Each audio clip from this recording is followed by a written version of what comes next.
परमेश्वर का धन्यवाद हो। परमेश्वर ने एक और शाम हमको प्रदान की है।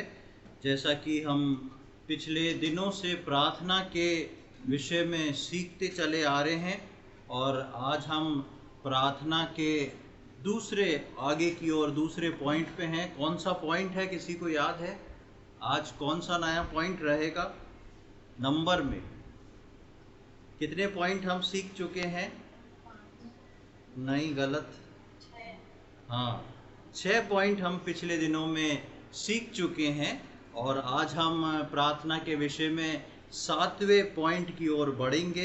प्रार्थना का विषय बहुत ही बड़ा है, पर उसको मैंने कम करके उसको जितना खास चीज़ों को हम संक्षिप्त में समझ सकते हैं, अन्यथा प्रार्थना के विषय बहुत बड़े हैं। और आज हम इसके 7वें पॉइंट की ओर बढ़ेंगे। हमने पिछले दिनों में उन कई पॉइंटों को देखा है, उनको आज मैं रिपीट नहीं कर रहा हूँ, आप सब उनको जान चुके हैं। आज हम सीधे 7वें पॉइंट की ओर बढ़ेंगे और 7वां पॉइंट जो है वो है प्रार्थना में सिद्धता का मार्ग। प्रार्थना में सिद्धता का मार्ग।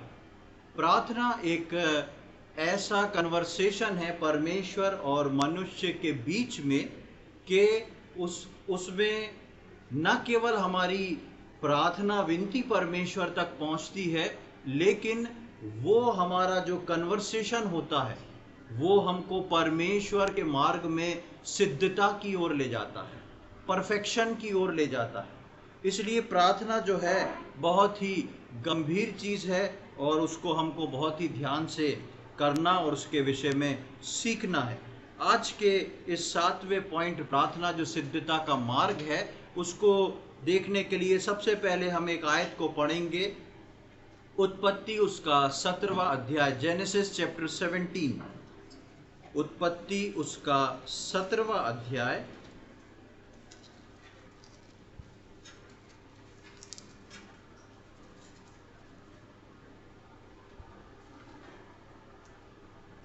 और उसकी पहली आयत।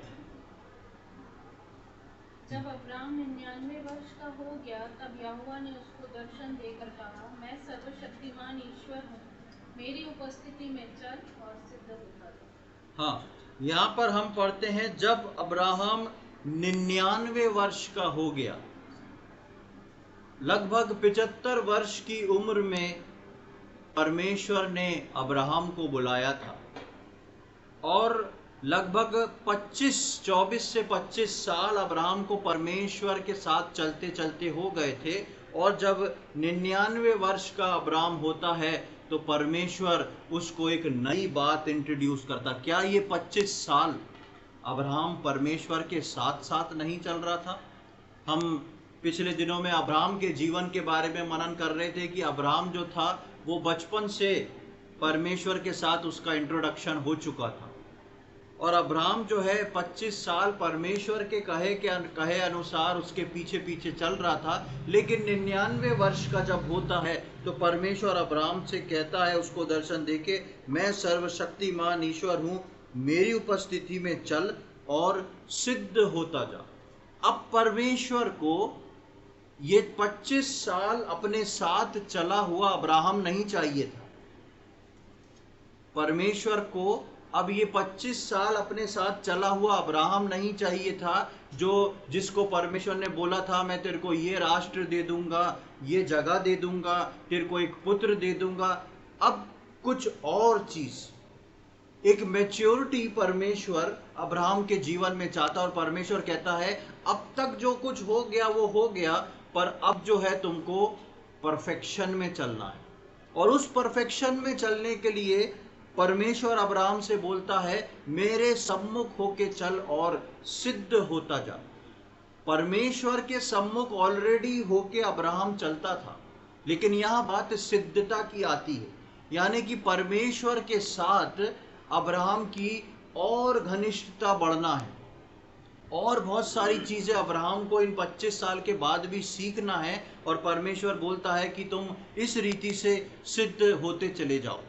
सिद्धता, या अब्राहम जो है परमेश्वर से जो वार्तालाप करता था, या तो परमेश्वर के लिए अब्राहम वेदी बनाता था, परमेश्वर उसको दर्शन दिया करता था और उस रीति से परमेश्वर अब्राहम से डायरेक्ट बात करता था और अपने दूतों को भेज के बात करता था। लेकिन अब उस वार्तालाप को और अधिक बढ़ाने का समय आ चुका है, कन्वर्सेशन को बढ़ाने का समय आ चुका है, जिसके कारण परमेश्वर उसको इस चीज के लिए पॉइंट आउट कर रहा है, करके बता रहा है कि अब ये बात तुम्हारे जीवन में होना जरूरी है। इस बात से मत सोचो कि 99 वर्ष के हो गए हो, लेकिन ये बात सोचो कि अब तुमको सिद्धता की ओर बढ़ना है। प्रार्थना भी विश्वासियों के लिए एक ऐसा ही विषय है। जब हम उद्धार पाके बपतिस्मा लेके कलीसिया में जुड़ते हैं, उसके बाद प्रार्थना का हमारा जीवन जो है वो ना केवल हमारा मजबूत प्रार्थना का जीवन ना केवल हमारी कलीसिया की उन्नति का कारण बनता है, ना केवल हमारे लोगों की उन्नति का कारण बनता है, लेकिन हमारा व्यक्तिगत रिलेशनशिप जो परमेश्वर के साथ है उसको वो सिद्धता की ओर ले जाता है। और यही आज हम सीखने जा रहे हैं कि प्रार्थना जो है वो उसमें किस प्रकार हमको सिद्धता की ओर बढ़ना है। प्रार्थना सिद्धता की ओर जो बढ़ना है वो प्रार्थना जिसमें मैं नहीं, मेरी आवश्यकता नहीं, मेरी प्रार्थना नहीं, पर परमेश्वर की इच्छा, उसकी योजना, उसके लोगों के लिए प्रार्थना। सिद्धता की प्रार्थना जो है वो मैं नहीं, मेरी आवश्यकताएं नहीं, मेरे लोग नहीं, मेरी प्रार्थना नहीं, पर परमेश्वर की इच्छा, उसकी योजना और उसके लोगों के लिए प्रार्थना करना।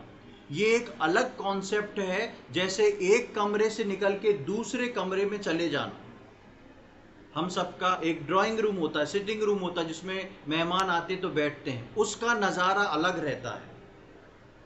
उसके बाद हमारा बेडरूम रहता है, उसका नज़ारा अलग रहता है। वो दोनों में बहुत फ़र्क दिखेगा। हमारे बेडरूम में बिस्तर रहेगा, सिटिंग रूम में सोफ़ा कुर्सी ये रहेगा। दोनों कमरे हमारे घर के कमरे, हमारे अपने घर के कमरे, हमारा अपना घर कहलाएंगे, लेकिन दोनों कमरों में बैठने का तौर तरीका, लोगों के आने का तौर तरीका निर्धारित रहता है। उसी प्रकार प्रार्थना जो है वो हमारी व्यक्तिगत प्रार्थना, हमारे लोगों के लिए प्रार्थना, हमारी आवश्यकताओं के लिए प्रार्थना, ये सब अपनी जगह हैं, लेकिन परमेश्वर के साथ उस संबंध को मजबूत करते हुए परमेश्वर की सिद्धता में आगे बढ़ने की प्रार्थना, वो है आज का पॉइंट कि हम प्रार्थना में किस प्रकार परमेश्वर की सिद्धता में बढ़ते हैं, किस प्रकार परमेश्वर इस्तेमाल करता है। उदाहरण के लिए हम आज मूसा के जीवन से कुछ बातों को देखेंगे। मूसा को किस प्रकार परमेश्वर ने चुना, किस प्रकार मूसा को परमेश्वर निकाल के लाया। 40 साल वो राजमहल में रहा, 40 साल वो जंगल में भेड़ बकरियों को चराता रहा। उसके बाद परमेश्वर ने उसको दर्शन दिया और परमेश्वर ने उसको एक लीडर बना के खड़ा किया, जो इजराइलियों को मिस्र में से निकाल के कनान की ओर लेके चलता। उस चलने वाली घटना में कई चीजें ऐसी होती हैं जो कार्य मूसा करता है वैसा मूसा था नहीं। जो कार्य उस जर्नी में मूसा करता है वैसा मूसा था नहीं। परमेश्वर ने मूसा को वैसा बनाया और सिद्धता की ओर बढ़ाया। हम देखेंगे निर्गमन की किताब उसका 32वां अध्याय, एक्सोडस चैप्टर 32। निर्गमन उसका 32वां अध्याय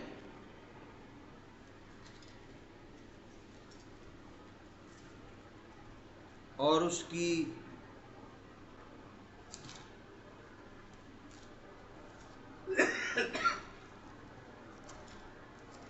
9 और 10 आयत पढ़ेंगे।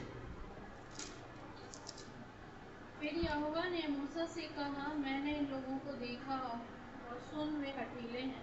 अब मुझे मत रोक, मेरा कोप उन पर भड़क उठा है जिससे मैं उन्हें भस्म करूं, परंतु तुझसे एक बड़ी जाति उपजाऊंगा। हाँ, यहाँ पर जब परमेश्वर मूसा को बोलता है और मूसा जो है वो मिस्र से इन इजराइलियों का छुटकारा करा के परमेश्वर के द्वारा निकल जाता है, बाहर आ जाते हैं, और मूसा को परमेश्वर व्यवस्था देने को जब पहाड़ पर बुलाता है, तब ये लोग उस बीच इजरायली नीचे एक सोने के बछड़े को बना लेते हैं और जिससे परमेश्वर जो है बहुत क्रोधित हो जाता है, क्योंकि ये इजरायली बोलते हैं कि यही हमारा परमेश्वर है जो हमको मिस्र से छुटकारा दिला के लाया। और उस समय परमेश्वर इस बात को मूसा को बोलते हैं कि यहोवा ने मूसा से कहा, मैंने इन लोगों को देखा और सुन, वे हठीले हैं, अब मुझे मत रोक, मेरा कोप उन पर भड़क उठा है जिससे मैं उन्हें भस्म करूं, परंतु तुझसे मैं एक नई जाति उपजाऊंगा। परमेश्वर की सारी प्लानिंग चेंज हो गई। परमेश्वर जहां दया का सागर है वहां पर परमेश्वर जल उठने वाली आग भी है। जहां परमेश्वर प्रेम करने वाला परमेश्वर है वहां पर दंड देने वाला परमेश्वर भी है। और परमेश्वर इन इजराइलियों को वहां से निकाल के लाया था, और उनके ऐसे कार्य को देख के परमेश्वर बोलता है मैं सबको खत्म कर दूंगा। और परमेश्वर की नजर में मूसा जो था वो सर्वश्रेष्ठ था। तो परमेश्वर मूसा से कहता है मैं ये पूरी इजरायली जाति को खत्म करके तुम में से एक नई जाति को उत्पन्न करूंगा। कितना सुनहरा अवसर मूसा के लिए था। मूसा का पालन पोषण एक राजघराने में 40 साल तक होता रहा। मूसा के तरीके, मूसा का सब कुछ जो था फर्क था। और मूसा के लिए एक बहुत अच्छी अपॉर्चुनिटी थी कि मूसा परमेश्वर, सच्चे परमेश्वर को जान चुका था, और वो सच्चा परमेश्वर कह रहा है कि मैं दोबारा से एक सृष्टि करने जा रहा हूं और वो तुम्हारे द्वारा होगी। तुम्हारे बच्चों को, तुम्हारी जनरेशन को लेके मैं शुरू करूंगा। और मूसा के सामने एक बहुत ही एक अच्छी अपॉर्चुनिटी थी, एक बहुत अच्छा मौका था। पर मूसा जो था वो ऐसा कार्य नहीं करता। मूसा उस बात को सुनता है, और उसकी 11वीं आयत से 14वीं आयत तक हम जब पढ़ते हैं, वर्स 11 to वर्स 14, तो वहां देखिए कि मूसा परमेश्वर को क्या जवाब देता है।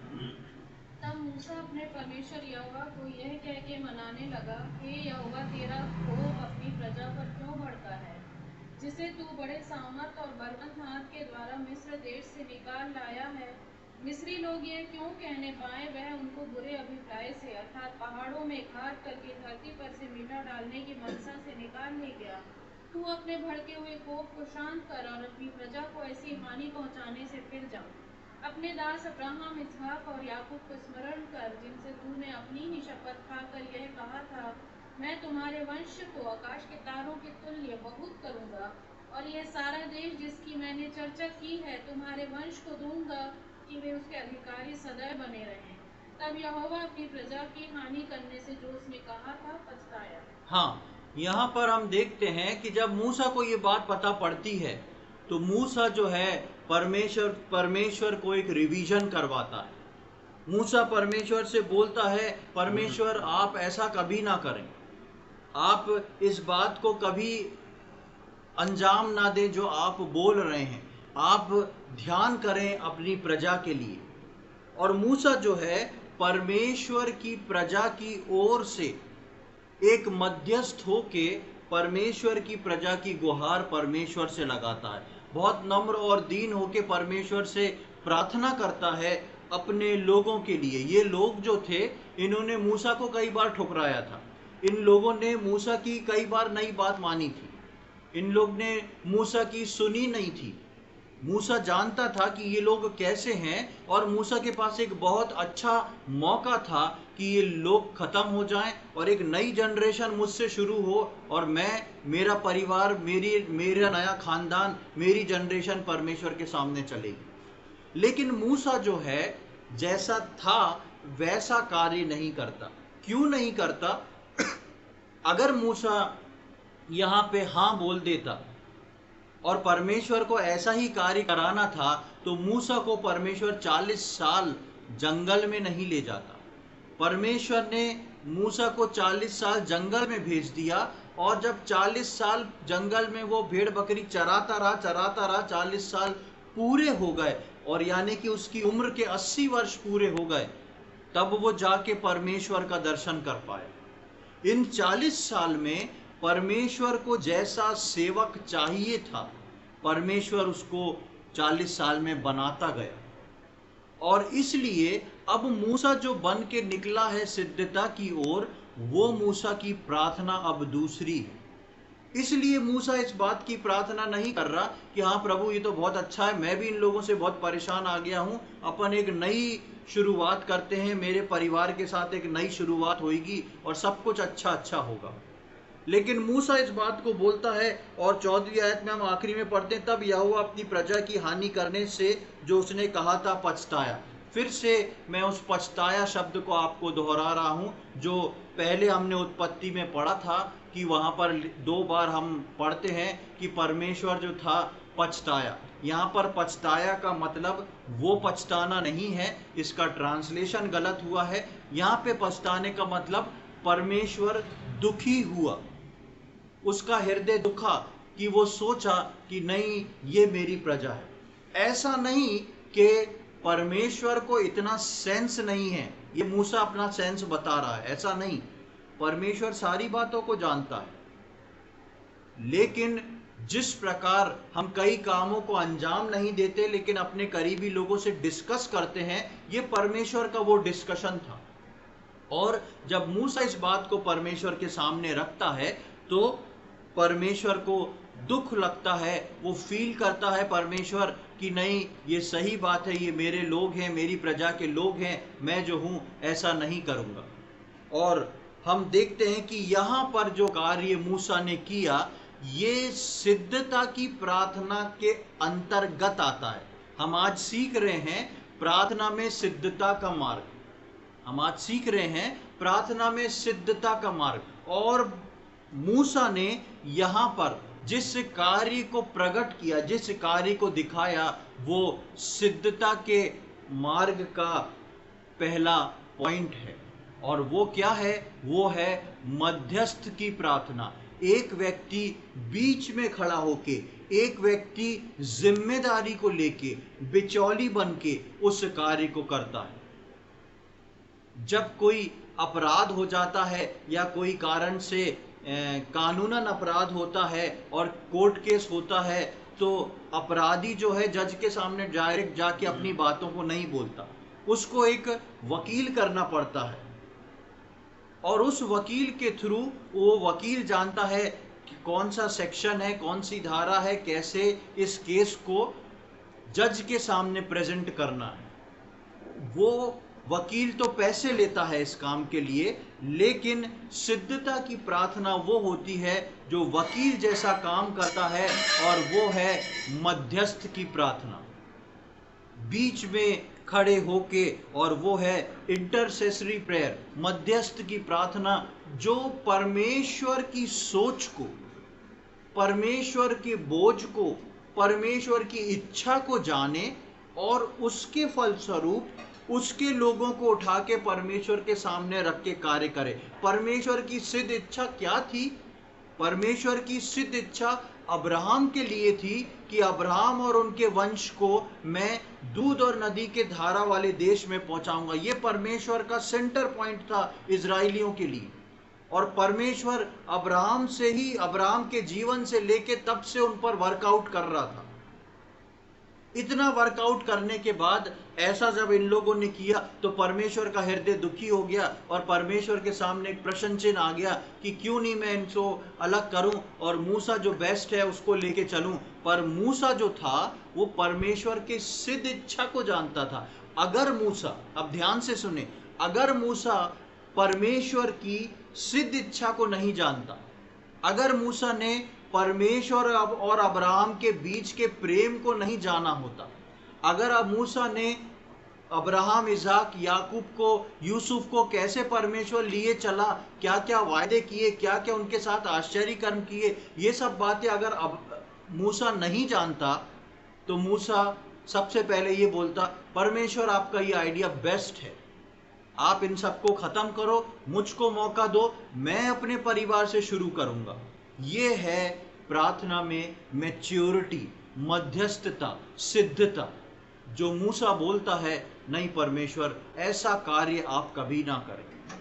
परमेश्वर को वो स्मरण दिलाता है कि आपने किस प्रकार अब्राहम को चुना, किस प्रकार इज़हाक याकूब को चुना, यूसुफ को चुना, किस प्रकार आप काम करते आए हैं, और इन लोगों को ऐसे नष्ट ना करें। और उनके एवज में खड़े होके वो परमेश्वर से क्षमा मांगता है। मध्यस्थता की प्रार्थना को वो करता है। उसके बाद जब हम आगे बढ़ते हैं तब 32वें अध्याय के आप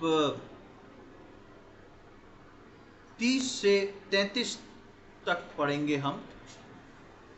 नहीं, 32वें अध्याय, हाँ 32वें अध्याय का 30 से हम 33 तक पढ़ेंगे। Exodus chapter 32 words 30-33। वहाँ पर दूसरी बार कुछ होता है और वहाँ पर देखें, दूसरे दिन मूसा ने लोगों से कहा, तुमने बड़ा ही पाप किया है। अब मैं यहोवा के पास चढ़ जाऊंगा, संभव है कि मैं तुम्हारे पाप का प्रायश्चित करूं। तब मूसा यहोवा के पास जाकर कहने लगा, हाय हाय, उन लोगों ने सोने का देवता बनाकर बड़ा ही पाप किया है।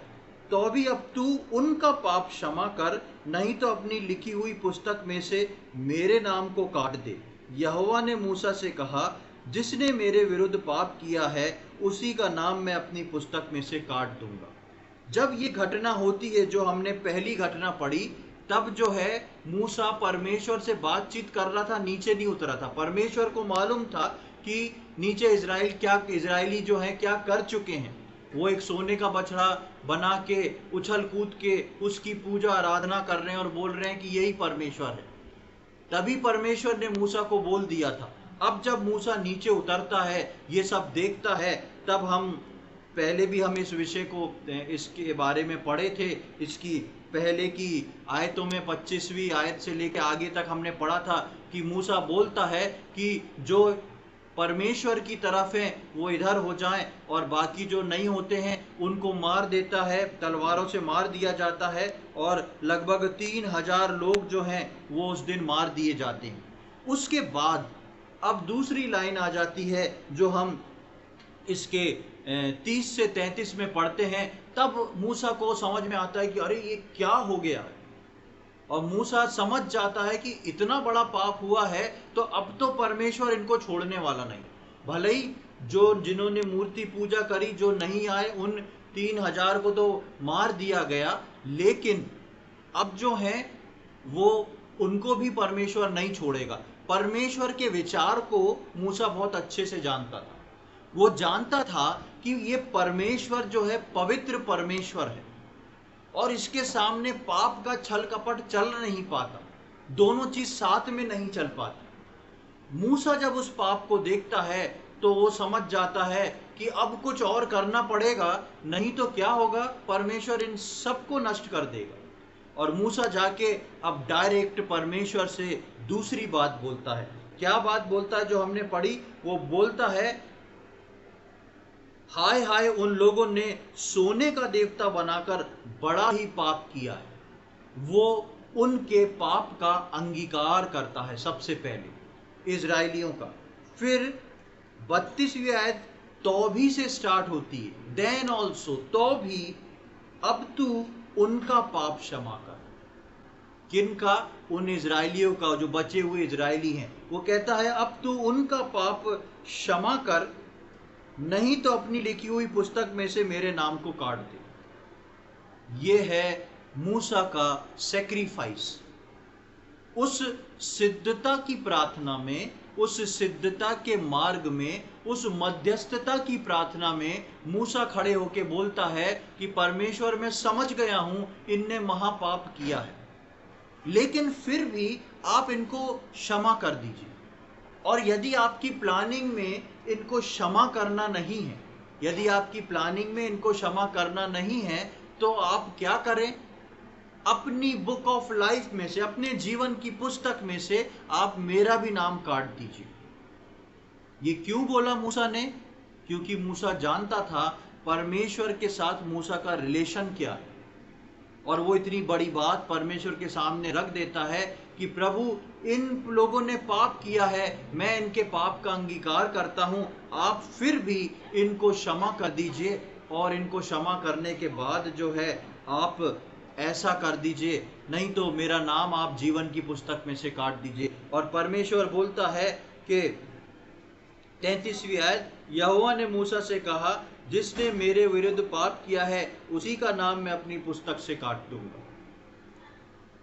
लेकिन अब जब हम इसको आगे पढ़ते हैं तो हमें समझ में आता है कि मूसा की उस मध्यस्थता की प्रार्थना को फिर से परमेश्वर सुनता, और फिर वो लोग जो हैं वो आगे की ओर बढ़ना शुरू कर देते हैं। तीसरी बात पर हम आते हैं, तीसरे स्टेप पर। निर्गमन उसका 33वां अध्याय और उसकी पहली 3 आयतों को मैं आपके सामने पढ़ूंगा। अब 2 घटना हो चुकी है, अब तीसरी घटना के में हम देखते हैं। एक्सोडस चैप्टर 33 फर्स्ट 3 वर्सेस, यहाँ पर इस प्रकार लिखा है, फिर यहोवा ने मूसा से कहा, तू उन लोगों को जिन्हें मिस्र देश से छुड़ा लाया है संग लेकर उस देश को जा जिसके विषय मैंने अब्राहम, इसाक और याकूब से शपथ खाकर कहा था कि मैं उसे तुम्हारे वंश को दूंगा। और मैं तेरे आगे आगे एक दूत को भेजूंगा और कनानी, एमोरी, हित्ती, परिज्जी, हिब्बी और यबूसी लोगों को बरबस निकाल दूंगा। तुम लोग उस देश को जाओ जिसमें दूध और मधु की धारा बहती है, परंतु तुम हठीले हो, इस कारण मैं तुम्हारे बीच में होके ना चलूंगा, ऐसा ना हो कि मैं मार्ग में तुम्हारा अंत कर डालूं। अब तीसरी चीज आती है, परमेश्वर ने दूसरी बार जब मूसा को बोला कि मूसा बोलता है कि आप या तो उनको अगर माफ नहीं करते तो आप मेरा नाम भी जो है जीवन की पुस्तक में से निकाल दीजिए, काट दीजिए। परमेश्वर कहता नहीं, जिसने पाप किया है उन्हीं का नाम मैं काटूंगा। लेकिन परमेश्वर फिर भी उनको लिए चला। परमेश्वर ने दूसरी बार वहां पर मूसा की बात को माना। तीसरी बार अब परमेश्वर ने कुछ निर्णय को लिया, और वो निर्णय जो परमेश्वर ने लिया वो बोलता है मूसा को बुला के कि ठीक है, तुम जाओ, इनको लेके उस जगह पर जहां दूध और मधु की धाराएं बहती हैं, उस स्थान पर जो मैंने अब्राहम से वाचा बांधी थी, अब्राहम को बोला था, तुम इनको वहां पर लेके चले जाओ। पर अब जो है मैं अपने एक दूत को तुम्हारे आगे आगे भेजूंगा, पर मैं स्वयं तुम्हारे साथ नहीं चलूंगा, क्योंकि ऐसा ना हो कि मैं जब खुद होके तुम्हारे साथ चलूंगा तो मैं तुम्हारे पाप को देख के बर्दाश्त ना कर पाऊं और तुमको उसी समय जो हूं दंड दे के तुमको तुम्हारी मृत्यु हो जाए। अब ये बात जो थी कोई प्रॉब्लम वाली नहीं थी। ये प्रजा जो थी ये परमेश्वर की प्रजा कहलाती। ये प्रजा के लिए जो डेस्टिनेशन परमेश्वर ने रखा था वो डेस्टिनेशन पे जा भी रहे थे। सामने कोई भी विपत्ति नहीं आती क्योंकि परमेश्वर का दूत उनके साथ साथ चलता। कोई प्रॉब्लम की बात नहीं है। फिर प्रॉब्लम की बात क्या है कि परमेश्वर जो है वो उनके साथ नहीं चलेगा। उसका दूत चल रहा है, परमेश्वर गाइड करेगा, सब कुछ करेगा, पर वो उन लोगों के साथ नहीं चलेगा। इजरायलियों को इस बात से कोई फर्क नहीं पड़ता था क्योंकि इजरायली परमेश्वर को अच्छे से जानते ही नहीं थे। उनका वो रिलेशनशिप परमेश्वर के साथ था ही नहीं। लेकिन मूसा का रिलेशनशिप था और मूसा के कान उस एक लाइन में खड़े हो जाते हैं कि परमेश्वर बोलता है कि मैं आप तुम्हारे साथ नहीं चलूंगा। मूसा के मन में परमेश्वर की सिद्ध इच्छा थी। मूसा का रिलेशनशिप परमेश्वर के साथ ऐसा था, मूसा अपने मन में सोचता होगा इस बात को कि ना दूध और मधु की धाराएं, ना कनान देश, अगर परमेश्वर नहीं है तो कुछ भी नहीं। परमेश्वर का साथ चलना बहुत आवश्यक है। हमारे जीवन में भी कई प्रार्थनाओं को हम ऐसा लेके चलते हैं और उन प्रार्थनाओं का रिजल्ट कई बार ऐसा ही होता है। कई चीजों में हम कॉम्प्रोमाइज करते हैं, कई चीजों को हम इस प्रकार लेके चलते हैं कि परमेश्वर से प्रार्थना कर दी, परमेश्वर आशीष दे रहा है, परमेश्वर हमारे कामों को बना रहा है, सब कुछ है। परमेश्वर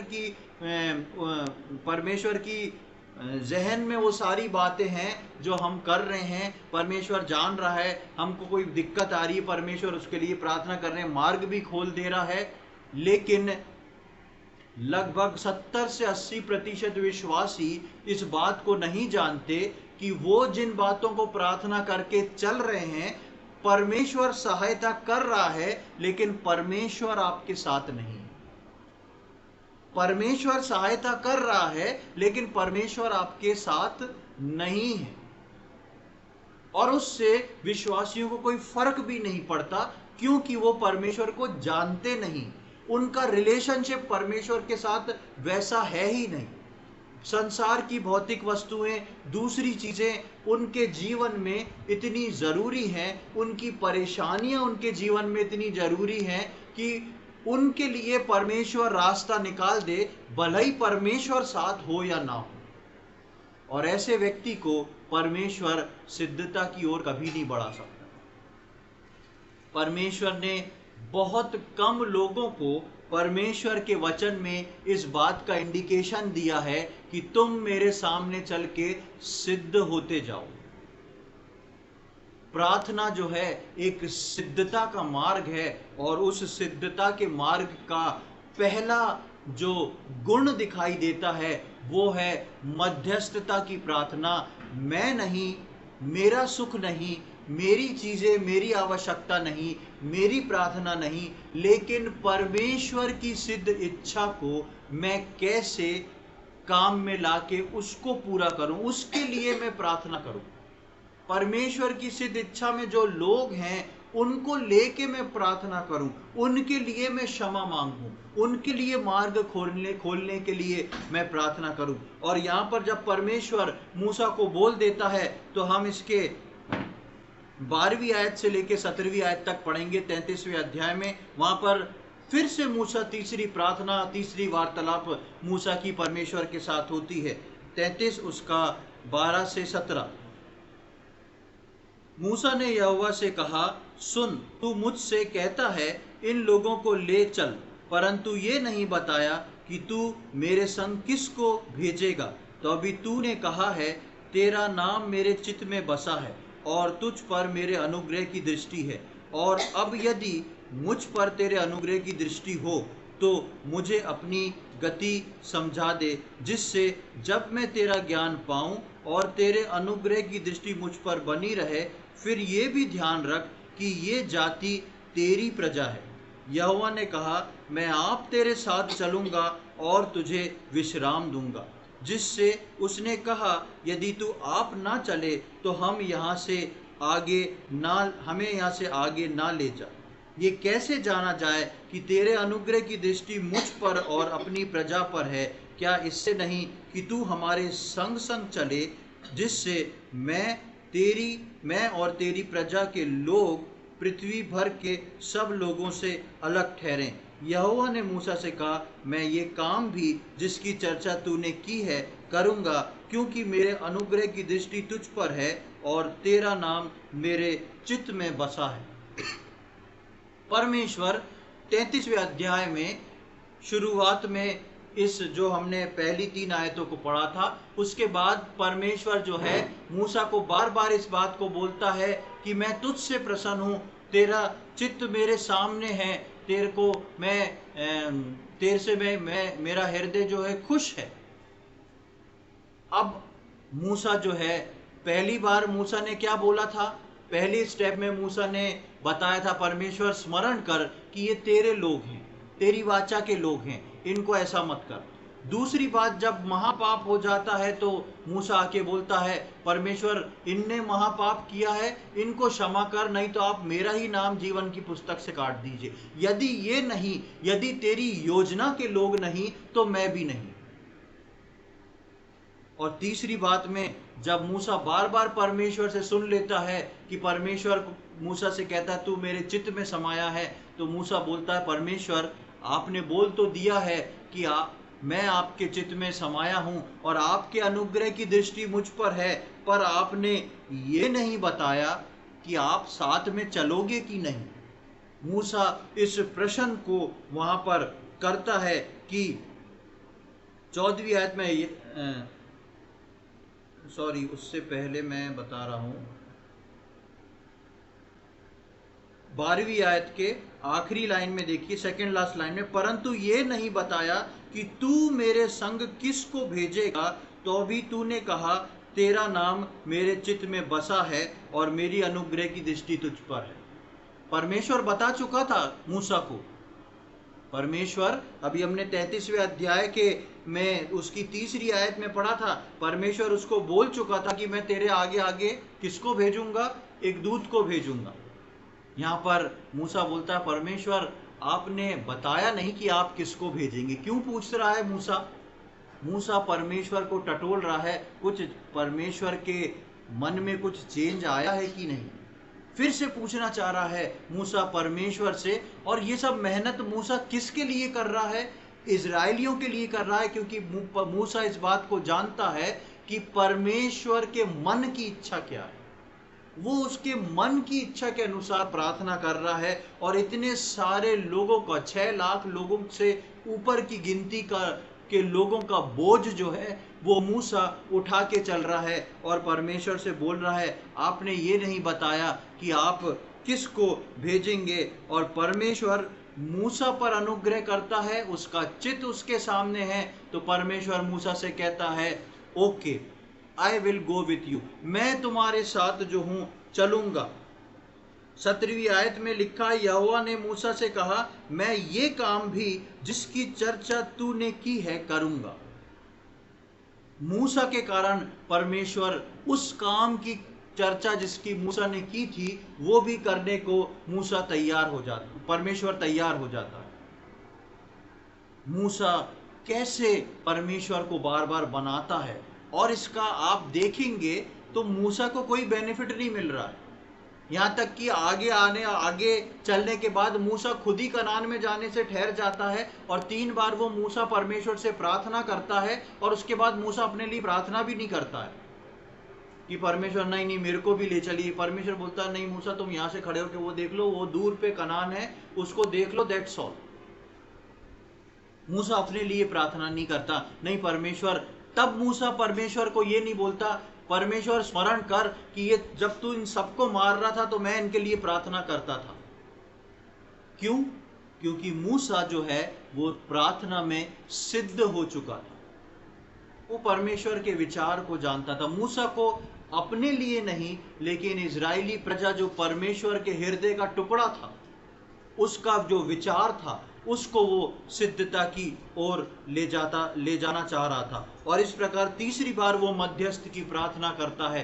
ये मध्यस्थ की प्रार्थना जो है, इंटरसेसरी प्रेयर जो है, ये है सिद्धता की प्रार्थना, जहां पर हम समय निकाल के प्रार्थना करने बैठे, जिस प्रार्थना में मैं और मेरा परिवार ना हो, जिस प्रार्थना में मैं और मेरा परिवार ना हो, परमेश्वर की सिद्ध इच्छा, परमेश्वर की कलीसिया, परमेश्वर के कलीसिया के विश्वासी जन, जो विश्वासी दुख मुसीबत में हैं, तकलीफ में हैं, और ये सारी चीज़ों को लेके हम उस मध्यस्थता की प्रार्थना को कर सकें, वो है सिद्धता की प्रार्थना। और जो हमारा आज का पॉइंट है कि प्रार्थना में सिद्धता की ओर बढ़ना, उसका पहला गुण है मध्यस्थता की प्रार्थना। लेकिन ये मध्यस्थता की प्रार्थना ऐसा नहीं है कि हम प्रार्थना आज हम सुन लिए, कल से हम समय निकाल के बैठ जाएं। इसके लिए कुछ प्रिपरेशन है, इसके लिए कुछ चीजें हैं। जैसा पिछली बार हम परमेश्वर के वचन में प्रार्थना के विषय में सुन रहे थे, और मैं बता रहा था कि उसको करने के लिए कुछ फॉर्मूला है, वैसे ही इस सिद्धता की प्रार्थना में पहुंचने के लिए, इस मध्यस्थता की प्रार्थना के पहुंचने के लिए हमारे लिए कुछ प्रिपरेशन है, कुछ चीजों को रखा हुआ है। आज के विश्वासियों के लिए ऐसी प्रार्थना के लिए कुछ शर्त रखी है। मूसा ने 40 साल जंगल में उस शर्त को पूरा करा। अगर मूसा सिर्फ शुरू में 40 साल एक राजकुमार के समान पला था, चारों तरफ नौकर चाकर थे, उसको नम्रता और दीनता नहीं मालूम थी, लेकिन 40 साल परमेश्वर ने उसको नम्र और दीन किया और फिर अपने लिए इस्तेमाल किया। तब मूसा जो है उस मध्यस्थता की प्रार्थना को कर पाया, अपने लोगों के लिए परमेश्वर के उन भेदों को, परमेश्वर के विचार को जान पाया। सबसे पहले इस मध्यस्थता की प्रार्थना या सिद्धता की प्रार्थना के लिए हमको, जब हम आगे बढ़ते हैं, तो सबसे पहला पॉइंट जो मैं पहले दिन प्रार्थना के विषय में बताया था, वो है आत्मा में होके प्रार्थना करना। शारीरिक प्रार्थना का परमेश्वर के सामने कोई भी मोल नहीं। सबसे पहला है आत्मा में प्रार्थना करना, और आत्मा में प्रार्थना करने के लिए मुझको और आपको पहले पवित्र आत्मा को मेंटेन करके रखना पड़ेगा। बहुत ही इंपॉर्टेंट पॉइंट है ये। आत्मा में प्रार्थना करने के लिए मुझको और आपको पवित्र आत्मा को अपने जीवन में मेंटेन करके रखना पड़ेगा। यदि रोज हम पवित्र आत्मा को अपने जीवन में मेंटेन रखेंगे, तभी हम, चाहे वो हमारी व्यक्तिगत प्रार्थना हो, चाहे वो हमारी सामाजिक प्रार्थना हो, और चाहे वो हमारी मध्यस्थता की प्रार्थना हो, इन सब के लिए जो है आत्मा के द्वारा प्रार्थना करना बहुत जरूरी है। और उसका पहला नियम है उस आत्मा को, पवित्र आत्मा को मेंटेन करके रखना। परमेश्वर ने अपना पवित्र आत्मा हर उद्धार पाए हुए विश्वासी को दिया है, लेकिन ये पवित्र आत्मा जो है विश्वासी के पीछे नहीं पड़ता है, जबरदस्ती नहीं करता है। परमेश्वर अगर जबरदस्ती करने वाला परमेश्वर होता तो जिस समय शैतान हवा को फल खिला रहा था, उस समय तुरंत परमेश्वर वहां पर प्रकट हो जाता और शैतान वहां से भाग जाता। परमेश्वर ने एक फ्रीडम दे रखी थी आदम और हवा को कि तुम परमेश्वर को भी जानते हो, संसार को जानते हो, अपना डिसीजन स्वयं लेना जरूरी है। परमेश्वर कभी जबरदस्ती नहीं करता, इसलिए उसका पवित्र आत्मा भी कभी जबरदस्ती नहीं करता। यदि हम पवित्र आत्मा को मेंटेन नहीं रख पाते हैं, पवित्र आत्मा हमसे अलग हो जाता है, किनारे हट जाता है, और तब हमारी प्रार्थनाएं जो हैं वो बिना आत्मा के होती हैं। हो सकता है हमको लगे इमोशनली कि हमने आत्मा में भर के प्रार्थना करी, लेकिन जब मैं उसका फर्क बताऊंगा तो आप अच्छे से समझ जाएंगे कि आप पवित्र आत्मा में प्रार्थना कर रहे हैं या नहीं। मेरे साथ निकाल लें बुक ऑफ एक्ट्स, प्रेरितों के कार्य, उसका 5वां अध्याय।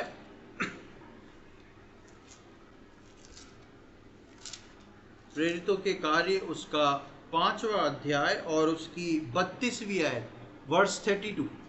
Book of Acts chapter 5 verse 32।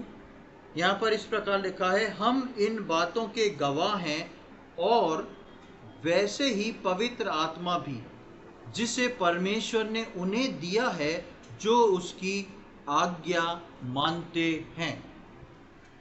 पिता, पुत्र और पवित्र आत्मा के नाम से हमको बपतिस्मा मिलता है, और वो हमारा एक ऑथराइजेशन होता है शैतान के सामने, इस संसार के सामने, कि ये व्यक्ति जो है अब इसके ऊपर पिता, पुत्र और पवित्र आत्मा की छाप लगी हुई।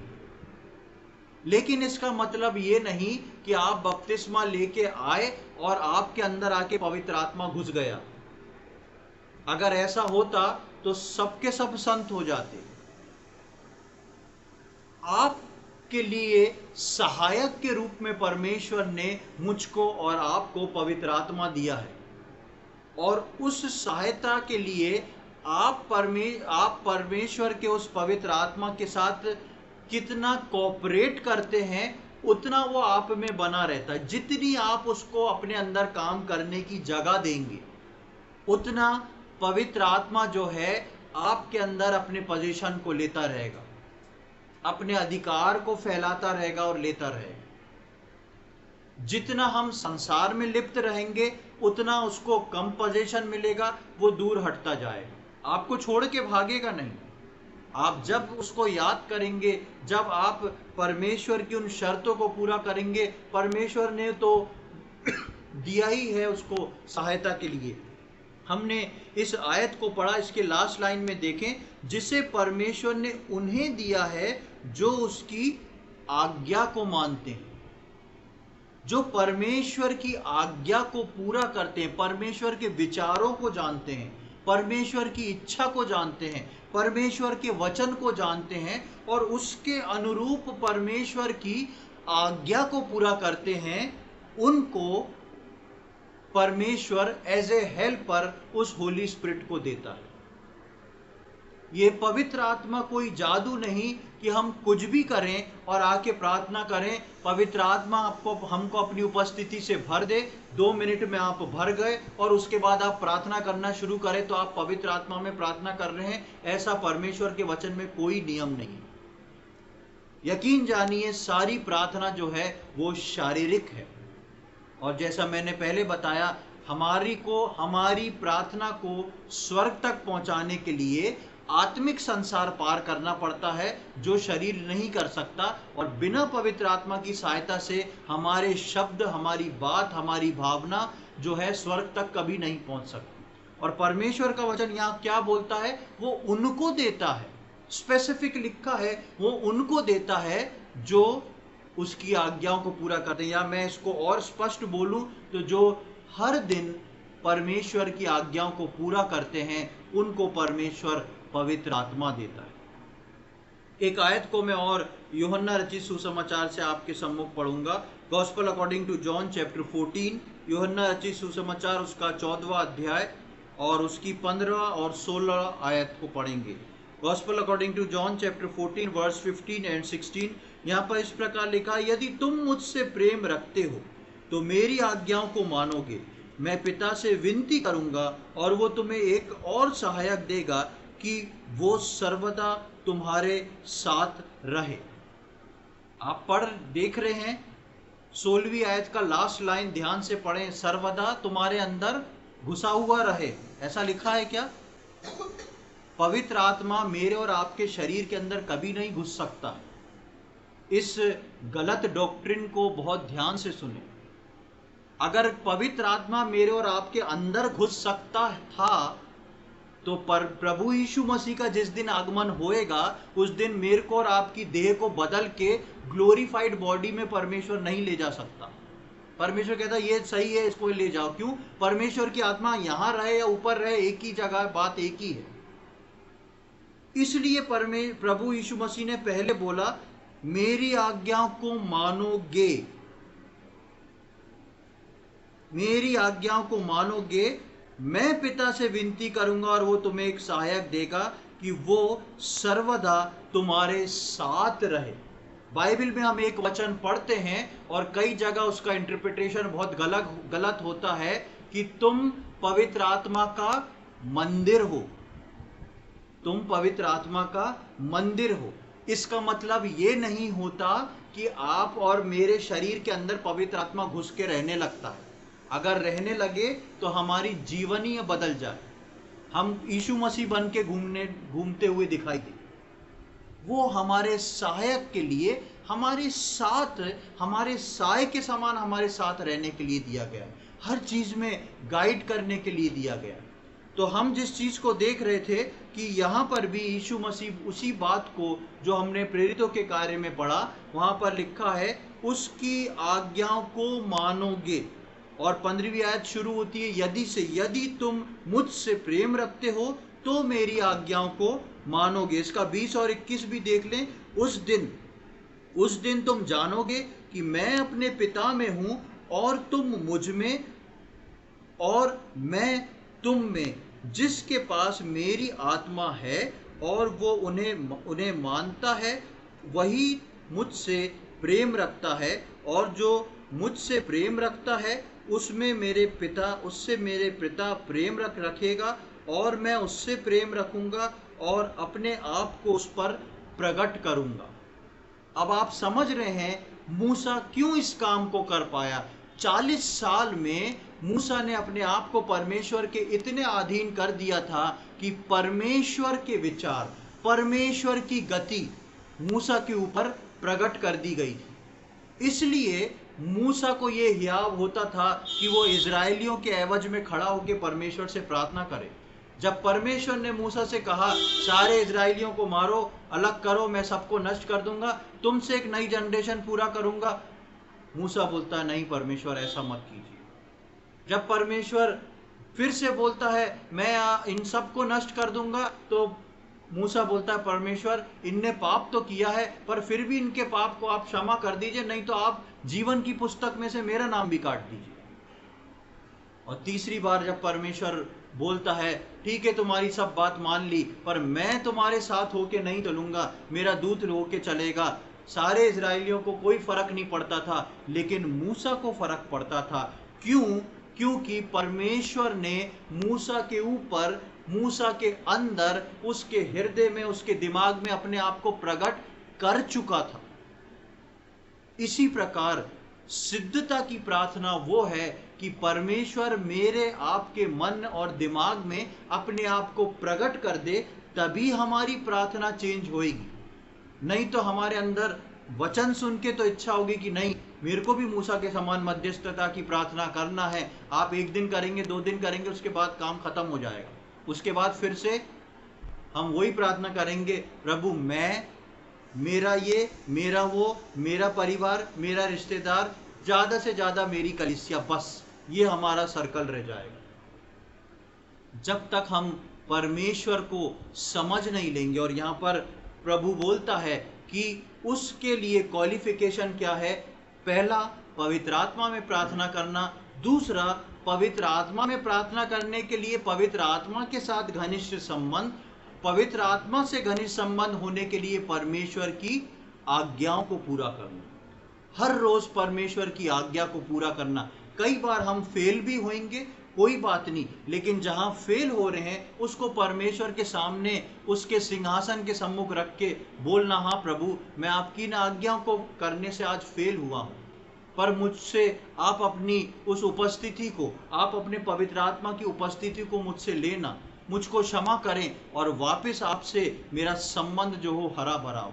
इसलिए हर संडे को आराधना के समय में, प्रभु भोज के समय इस बात को बोलता हूं कि यदि आपको लगता है कि ऐसा कुछ हुआ है कि आप प्रभु भोज नहीं ले पा रहे हैं, तो उसको डिले ना करें।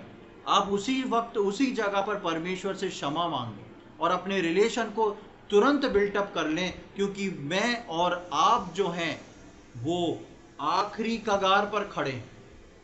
We are standing in last edge, एक एज पे खड़े हुए हैं हम। प्रभु यीशु मसीह का आगमन कभी भी हो सकता है, इसलिए मैं और आप प्रभु में परिपूर्ण रहें, आत्मा में तैयार रहें, और हम मध्यस्थता की प्रार्थना को समझते हुए सिद्धता की ओर बढ़ें। परमेश्वर ने अब्राहम से कहा, मेरे सम्मुख होके चल और सिद्ध होता जा। आज परमेश्वर का वचन कलीसिया से और सुनने वाले हर विश्वासी को इस बात की चेतावनी दे रहा और संकेत दे रहा है, क्योंकि प्रभु यीशु मसीह का आगमन निकट है। हम परमेश्वर की नजदीकी में, उसके सम्मुख में, यानी कि पवित्र आत्मा में होके चलें और सिद्धता की ओर बढ़ते जाएं। परमेश्वर इन वचनों को समझने में हम में से प्रत्येक की सहायता करे। आगे आने वाले समय में हम इस सिद्धता की प्रार्थना में बढ़ते जाएं और प्रभु की उस योजना, इच्छा को पहचानते हुए वो प्रार्थना का जीवन अपने जीवन में बढ़ाएं जिसमें परमेश्वर की इच्छा है। परमेश्वर के नाम की महिमा हो।